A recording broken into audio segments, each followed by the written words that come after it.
Molt bona nit, senyores i senyors. Benvinguts a aquesta edició de divendres del Torn de nit aquí a Canal Català La Mañana. Anem a partir d'aquest moment, fins a 11:15, a posar-nos al dia d'alguns dels temes d'aspecte polític i aspecte social que més han destacat al llarg d'aquesta jornada. I, evidentment, des del punt de vista del que és tot el que envolta a la política catalana, avui les mirades han estat fixades amb la portada del diari El Periódico, que avui presenta una enquesta amb un mostreig de 800 persones, amb un marge d'error de més o menys 3,5 punts, on plantegen que si avui hi hagués eleccions al Parlament, el panorama a nivell de Catalunya podria canviar sensiblement. Hi hauria una importantíssima davallada de Convergència i Unió i Esquerra Republicana de Catalunya es convertiria en la primera força política a nivell del país.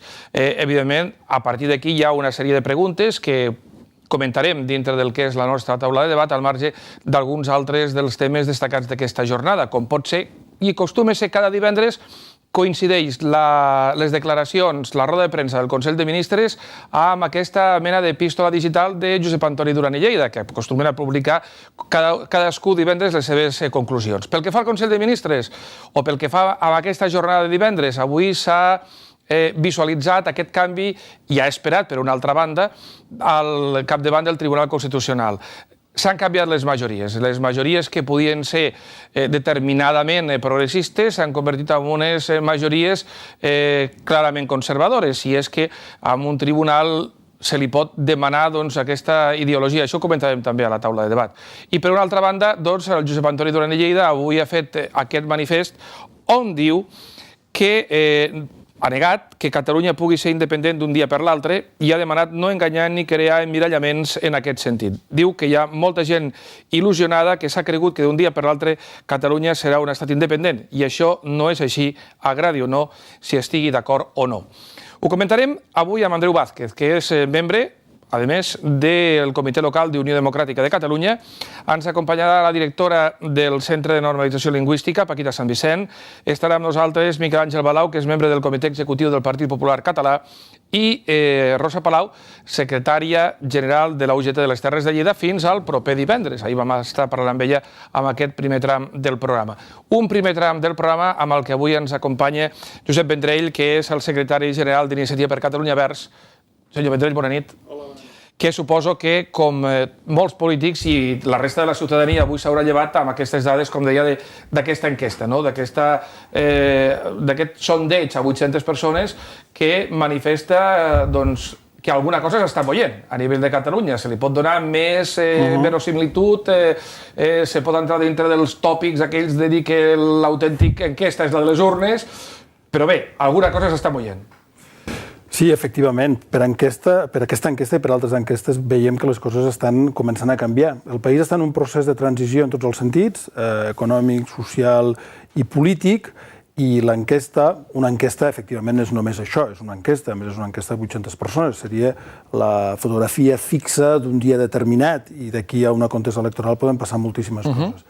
Però em sembla que el que posa en evidència és la crisi del sistema polític que hi ha hagut fins ara, basat a Catalunya en el predomini de dos grans partits, dues grans forces polítiques, Convergència i Unió i el PSC, que és també el que passa a nivell de l'Estat, que és la crisi del bipartidisme, del PSOE i el PP, que s'han anat alternant en el poder. Doncs a Catalunya, on hi ha un mapa polític més complex que el de l'Estat, estem vivint això. Les grans forces polítiques que han hegemonitzat el poder, ja sigui el govern de la Generalitat, ja sigui els ajuntaments, i que han estat el pal de paller, doncs estan en crisi. Això és evident. I estan en crisi perquè estan associades i lligades a un sistema polític que també està en crisi, un sistema polític molt tancat a la participació ciutadana, un sistema polític molt lligat al període autonòmic, quan el país ara està en una altra fase més lligada al dret a decidir, un sistema polític molt lligat a unes determinades polítiques i opcions econòmiques que ens han portat a la situació de crisi actual i a l'administració d'això que han vingut a dir les polítiques d'austeritat, en un període de govern Zapatero, un període de govern ara de Rajoy, com el període de govern de Mas. Com que tot això està qüestionat i està en crisi, el que expressa això és una voluntat de canvi, evidentment. Però és només això, la fotografia fixa d'un dia concret que indica que estem en transició. Les enquestes indiquen tendències i la tendència jo crec que és aquest canvi. Dintre d'aquestes dades, el que podem extreure en quant a dades és aquest ascens d'Esquerra Republicana entre 18 i 19 escons, situant-se, com dèiem, per davant de Convergència i Unió. Convergència i Unió perdria entre 15 i 16 escons, el PSC continuaria perdent, en aquest cas 3 o 4, i el Partit Popular entre 5 i 6. Per una altra banda, les forces que pujarien serien Iniciativa per Catalunya Verds, entre 2 i 3 escons, i Ciutadans, entre 3 i 4. També hi ha un altre aspecte, que és la valoració dels líders. En aquest aspecte, evidentment, ja és històric que els líders que governen tenen una determinada pèrdua de popularitat justament per les mesures que han de prendre, i els que no governen, justament al contrari. En aquest cas, els més valorats serien Oriol Junqueras i Joan Herrera, també David Fernández, que passaria per davant del president Artur Mas i de Pere Navarro, i Albert Rivera i Alicia Sánchez Camacho serien els pitjors valorats. Aquesta és una altra fotografia fixa d'aquest moment, però que també denota la percepció que la gent té de les persones que estan manant, no? Efectivament, hi ha un desgast evident de la figura del president Mas. Fixi's que durant tota la legislatura anterior, malgrat la crisi econòmica, va estar relativament ben valorat a les enquestes. A partir de la caiguda en les eleccions del 25 de novembre passat fins ara, les enquestes d'Artur Mas no para de baixar perquè està associat al fracàs de les seves polítiques econòmiques. En el cas nostre, la valoració també és molt positiva. En el cas d'Iniciativa Verds Esquerra Unida hi ha un increment a les enquestes significatiu, que és continuat, i una valoració també molt important del Joan Herrera. I per tant indica això, indica que hi ha un transvasament de vots de Convergència i Unió cap a Esquerra Republicana en aquest camp del nacionalisme polític, i en el camp de l'esquerra vol dir que hi ha un transvasament de vots del Partit dels Socialistes cap a Iniciativa Verds Esquerra Unida. És la lectura en la línia del que li deia abans, crisi dels dos grans partits i enfortiment, en aquest cas, d'opcions com Esquerra Republicana, com Iniciativa, en un altre ordre de coses, com Ciutadans, que és aquest canvi polític que s'està produint. I en el cas d'Esquerra Republicana, creu vostè que el que estem parlant aquí és de que la gent valore més el partit, amb aquesta pujada que és significativa, de 18 a 19 escons, no és poca broma, per la qüestió d'aquesta transició nacional o pel suport que pugui estar donant en aquests moments amb un govern potser més dèbil de Convergència i Unió? A on està? O per la personalitat política d'Oriol Junqueras? D'on se pot extreure aquesta pujada tan brutal que hi ha d'escons? Jo tinc la impressió que no li vull treure mèrit a la pujada d'Esquerra Republicana en absolut, que és més la caiguda de Convergència i Unió que no que Esquerra Republicana estigui fent bé o molt bé les coses. Hi ha una caiguda de vot espectacular de Convergència i Unió, que Esquerra Republicana, per una qüestió de proximitat ideològica i política, potser està millor capacitat ara mateix de rebre aquest vot que no, per exemple, el Partit dels Socialistes, que podria ser un altre vot fronterer, segons com ho mirem, pel costat del centre-esquerra, o fins i tot el PP pel costat de la dreta. És evident que el país en aquest moment està situat en una etapa postautonòmica, on el debat sobiranista té un pes determinant important, que hi ha una malfiança cap a Convergència i Unió i cap al president Mas, que és un partit més aviat tradicionalment moderat i avesat al pacte, però sobretot també una desconfiança des del punt de vista del fracàs de les seves polítiques econòmiques. La situació de Catalunya és dolenta, és negativa des del punt de vista econòmic, i cal reconèixer que segurament Esquerra Republicana ha generat una ficció que li ha sortit bé, que és això d'estar dins de la majoria de govern sense que aparegui que estàs dins de la majoria de govern, perquè Esquerra Republicana en aquests moments és còmplice de les coses que està fent el govern. És més, no estan aprovant un pressupost, però la pròrroga dels pressupostos, uns pressupostos que es van aprovar l'anterior legislatura amb el PP, cal recordar-ho, fa que en aquest moment s'estigui aplicant ja la retallada, perquè és que les lleis d'estabilitat pressupostària així ho obliguen. Ara mateix hi ha retallades, però com que no s'ha aprovat cap pressupost, Esquerra Republicana s'està estalviant la foto. Per tant, aquest joc, una mica de estic al govern, estic a la majoria de govern, però no hi participo, doncs el desgast l'estan portant majoritàriament Convergència i Unió i l'Artur Mas. Això també ho podria explicar. Hi ha unes altres dades que no tenen que veure directament amb el repartiment d'escons que es podria produir en un futur Parlament si avui hi hagués eleccions i amb aquestes dades, que sí que tenen que veure amb la percepció que la ciutadania té d'altres àmbits. Per exemple, un 72,5 qualifiquen de molt dolenta la situació política a Catalunya i un 86,4, potser és la dada més significativa, gairebé arribant al 90%, qualifiquen de molt dolenta la situació econòmica a Catalunya. I aquí sí que estan tots els partits implicats amb aquesta no solució, no aportació d'idees o de solucions a aquesta situació, tant la política com l'econòmica. És molt alta aquesta xifra. Sí, és molt alta, però forma part de la vivència quotidiana que té la gent de la realitat. És a dir, les notícies que apareixen als mitjans de comunicació que reflecteixen la realitat són negatives, i són molt negatives, no? Des del punt de vista polític, i polític està lligat també a la realitat econòmica i la situació econòmica. Qui no té un fill, un pare, un amic, etc., que no està a l'atur, ho veiem cada dia. Qui no té la por de perdre el seu lloc de treball. Estem veient als diaris notícies tan increïbles que fa uns anys ens haguessin semblat impossibles. Estem parlant a Catalunya de malnutrició infantil. Aquesta edició del diari parla de que alcaldes estan exigint al govern de la Generalitat que es mulli per fer front al problema de malnutrició infantil. Això a un país de l'Europa occidental, de la Unió Europea, a Catalunya. Clar, això és increïble. Evidentment, la gent té una percepció negativa perquè, a més, no s'està oferint, els governs no estan oferint, la Unió Europea, el govern espanyol, el govern català, no està oferint un horitzó de sortida d'aquesta crisi. No es veu la sortida d'aquesta crisi. I quan parlen que es veu llum al final del túnel és més del tren que ve que no realment que hi hagi una llum de sortida de la crisi. Per tant, és lògic que la gent tingui aquesta opinió tan negativa. I això impregna a la política. És a dir, quan des de la política i de la política governamental no apareixen solucions que garanteixin un mínim de prosperitat i d'expectativa de prosperitat a la gent i d'una vida digna amb treball, evidentment la gent té una opinió crítica de la política.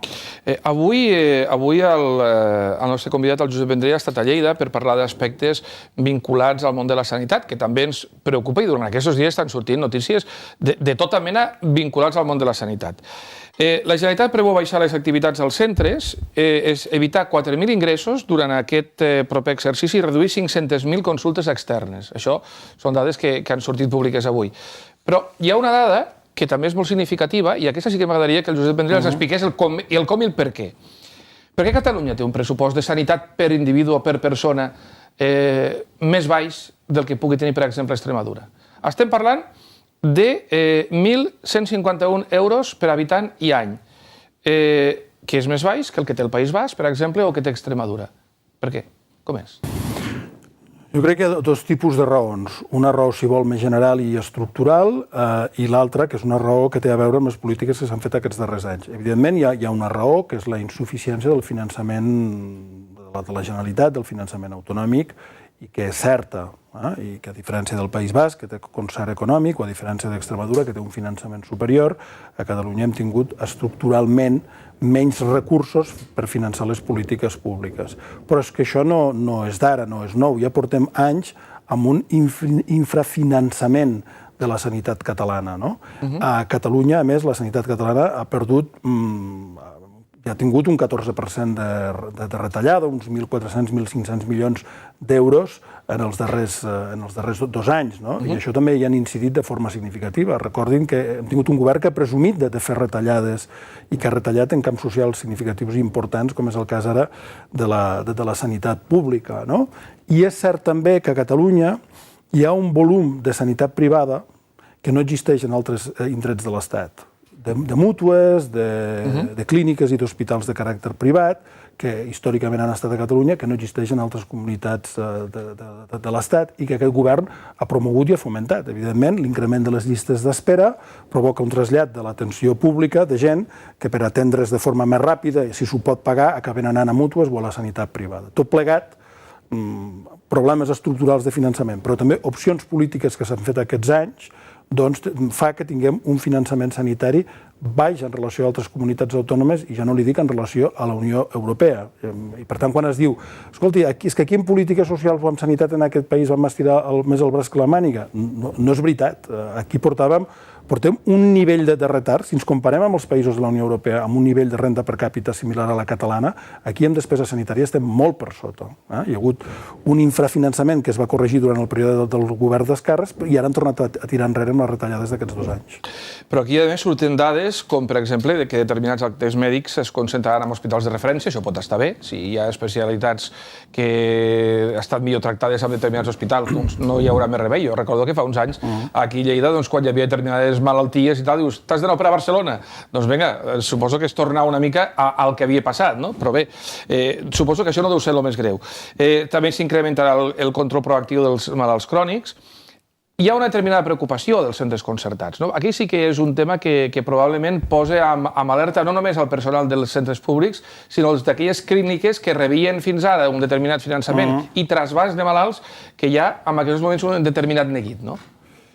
Sí, aquí, com vostè deia, hi ha coses que poden semblar racionals i que nosaltres hem reivindicat, i el conseller Boi Ruiz li dèiem al principi de les retallades, el 2011, escolti, per què no replantegem coses, racionalitzem coses que potser no generen suficient eficàcia en el sistema, no? És a dir, tenim equips de trasplantaments, per exemple, a tot el país, molt potents i molt bons, i potser no en caldria tants, i amb menys passarien pel nombre de trasplantaments que hem de fer.